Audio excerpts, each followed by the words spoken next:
inter-region interconnections. So state grids were interconnected to form regional grid. Within a particular region, there are number of state grids. For example, Punjab, Haryana, Himachal, J&K. These are the state grids. This comes under the northern region grid. Similarly, we have different states. So the Indian grid is in this way, geography is in this way that we have some regional grids, and within that they are coordinating with the state grids. So state grids and regional grids, they are coordinating with each state grid, and each regional grid is having its own load dispatch center. Okay? There is a load dispatch center which is taking care of the whole operation of the state load dispatch center. It is taking care of the operation at the state level, and regional load dispatch center is taking care of the operation at the region, at the regional level, and both are coordinating with each other. Okay. So now what happens that we have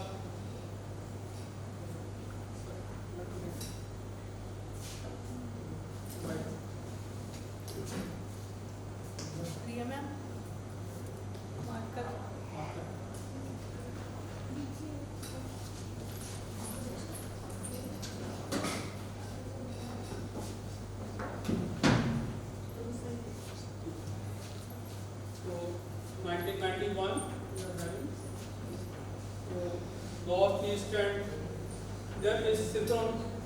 Within particular one region we are having synchronization. Within this we are having synchronization, but when they are interconnected, they are synchronized with each other. Right? So then in 2003, what happens that western region and eastern region are synchronized with. So western region is synchronized with eastern region and northeastern region. Then in 2006, there happens to be synchronization of the north and east grids. So there is synchronization. It's at every stage the synchronization has been there in the different regional grids. Right? In 2013, so we have the southern region which was interconnected, and this happens to be the one regional grid. So this line has been commissioned, 765 kV Horizon solar transmission line. This event has been very much, you can find in the, if you Google it, you can find this event, very popular event. So where the whole India has been synchronized with every regional grid. So now we are having one national grid. With this, every region has been synchronized, because synchronization is one of the very important characteristics which are required for the AC systems. So this is one of the very important requirement. Right? So similar now, in case of the power sector, the entities which are required to be regulated. So there are two systems which I am going to work upon. So I am going to discuss regulated and deregulated system. But there is always the need of regulators. Right? So various types of regulators are there in Indian power system. For example, Ministry of Power, Central Electricity Authority, PGCIL, CERC, SCERC, the regulatory commissions. Then we have the transmission utilities at the central level and the state levels.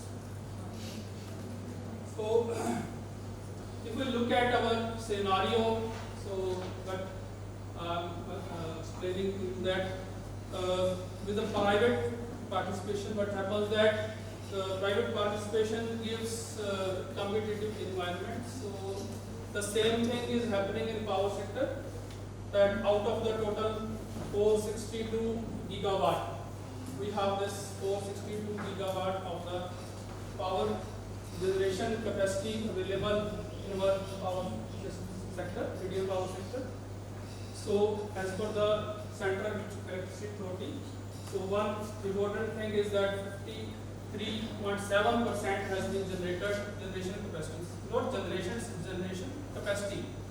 53.7% generation capacity is comes from the private sector. So three sectors has been divided: central, state, central which comes at the regional level, state which comes at the state level, and private is which is owned by the independent power producers. So the role of independent power producers, that has become more and more prominent. So this has been occurred because of the Indian Electricity Act 2003. So in 2003, because the Indian Electricity Act 2003 says that there should be the private participation, there should be the competitive environment, so that this field of electricity generation should be open to the private sector. So whenever the competition has been introduced in the electricity system, electricity grids, the competition has been first introduced in the generation sector. Then it has been introduced in the distribution sector. So that involves the DISCOMs. In the generation sector, it introduces GENCOs. It introduces GENCOs, and in distribution, DISCOMs. So now you can see that the state distribution entities, they are generally termed as DISCOM. For example, in Punjab state, we have PSPCL. This is a DISCOM at Punjab.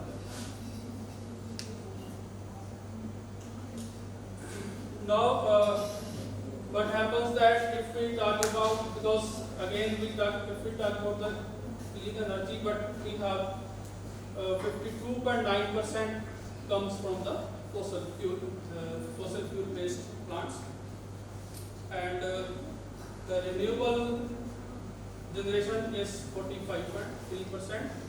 Overall non-fossil fuel is 47.1%. So this figure is improving. Day by day. So we are achieving more and more milestones. The aim is to have more and more renewable energy sources. So we have the challenges in the Indian power sector. For example, there are these challenges we need to overcome, we need to address: high AT and C losses, aggregate technical and commercial losses. In certain states it is 10 to 12%. In some few states it's more than 30-35%. So these need to be taken care. The various other challenges which are there in power sector are, we need to improve upon the infrastructure, metering we need to improve, and theft we need to reduce, accountability we need to improve. Many DISCOMs are operating at the losses, high dependency on the fossil coal, environmental concerns are there, right? We have the renewable energy sources, but the challenge with the renewable energy sources is that they are intermittent in nature. So I suggest that we should focus on, as electrical engineers, if we want to do research in the field of renewable energy sources, that is very good area, that how we can improve upon how we can reduce the intermittency of the renewable energy sources. And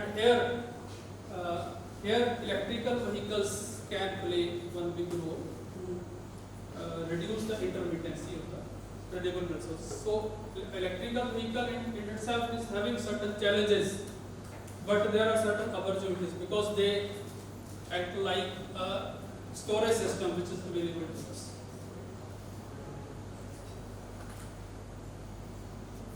So large scale EV adoption can significantly increase total energy consumption, right? So peak load management, local grid congestion, grid stability, quality. So these are the certain issues. If we, whenever EV comes into our mind, the issues which generally come in our mind, some of the issues which generally come in our mind. So if we adopt EV, what will happen to the total energy consumption? How we will meet this energy consumption? If there are certain peaks, if it is unmanaged, if EV is unmanaged, it will lead to the peak. So in the power system, we have some peak conditions, some off-peak conditions. So if we are able to manage the peak, we are able to manage the whole system. Right? But if the EV is unmanaged, it will increase further the peak load. Right? So for example, let's say this peak have been increased, but this peak conditions, if they are increasing with the EV adoption, then it will create a whole mess in the electricity system. Local grid congestion, right? So whatever congestion occurs in case of grids, in case of power system, in case of grids, the deregulation of the power sector, it has increased the concern of congestion in the power sector. Right? So similar to the EV, the deregulation, that is competitive environment. Competitive environment has increased the congestion in the power sector. Right? So we have to have certain methods by which congestion need to be reduced. So again, now EV has come, that has increased to the congestion. Right? So that need to be predicted. Grid stability. Again, when I started, I said that frequency is one of the important property of the power system, which need to be very much, should be very much within the range. So there is no very tight range of the frequency. 50 hertz is the frequency, but we cannot shift from 50 hertz. Say very slightly we can shift. We can say from 50 to 50.2 or 50.5, only this, and on the lower side 49.9, 49.8, only this one we can have the tolerance for the frequency, because once the frequency goes beyond this, the whole system will be blackout. So this is one of the very important for grid stability. Quality issues are always there. Whenever we have power electronic devices, they again lead to the harmonics. So that's why quality issues will also come into the picture. So need of smart grids, advanced metering, infrastructure and automation. So whenever we go with these innovations, so these innovations are not possible if we don't improve the infrastructure. So some innovation we have to do in any field, maybe at the college level if I want to do some innovation. If we want to do innovation at some organization level, we need to have the improvement in the infrastructure. And in the electricity system, if we need to have some innovations, we need to have the smart grids. So there nowadays more and more research, more and more government schemes are coming in the field of smart grids. So there is a national smart grid mission of the India. So according to that mission, the government is making efforts to transform the conventional grids into the smart grids. Okay, advanced metering infrastructure is very much required if we have to adopt EV. We need to have we cannot go with the metering which is manual. We need to have the automated metering in that case. Right? So that again is requirement. Automation is again required. So there are issues in market design, inflexible tariffs, I will talk about this, and lack of real-time pricing. So these are certain issues. Based on these issues, we need to devise certain solutions. So here I have discussed how regulation and deregulation are different from each other.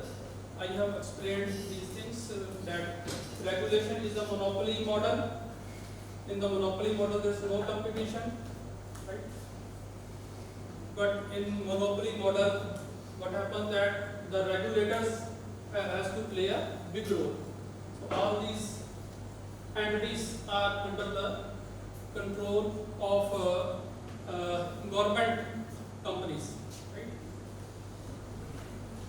And consumers are back.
So I was just explaining that whenever we have the regulation, we have the single entity model. Okay? And in case of deregulation, we need to have the deregulation which need to be incorporated in various sectors. So it's quite natural that this kind of model should have strict regulation in order to protect the consumers against monopoly. So whenever we have a regulation system, in that case regulators has to play a big role, because consumers are just consuming. They are just consuming without any participation. So whatever they say that okay, I have this demand, right? Say this is price. Okay, this is demand of a consumer. So say for example I have 5 kilowatt as a demand, then I have to meet this demand. Okay? So in that case, what will happen? Price can be increased by the companies. So whatever, in that case, regulator will come into the picture. How you can increase the price? So the price or the tariff has been decided. In that case, the tariff has been decided by the regulatory bodies, regulatory commissions. But in case we have the participation of the consumers which are actually participating, then they can have the flexibility. So I can have the consumption of the, I can consume of the price, let's say price and demand. Right? So if price is high, I will consume less, but if price is less, I can consume more. So more demand. So whenever price will become less, demand will increase. So that will become the flexibility in the demand. So this type of arrangement requires that consumers should participate in the power system. So but for that, the choice should be open. Choice should be given to the consumers. Central Electricity Regulatory Commission is a regulatory body. So it sets the rule and regulation. So competitive model of the electrical utilities. Various electrical utilities are bound to sell power to the consumers at the competitive rate whenever competition is there. So in order to introduce competitive environment and ensure fair and non-discriminatory access of infrastructure services, it's called open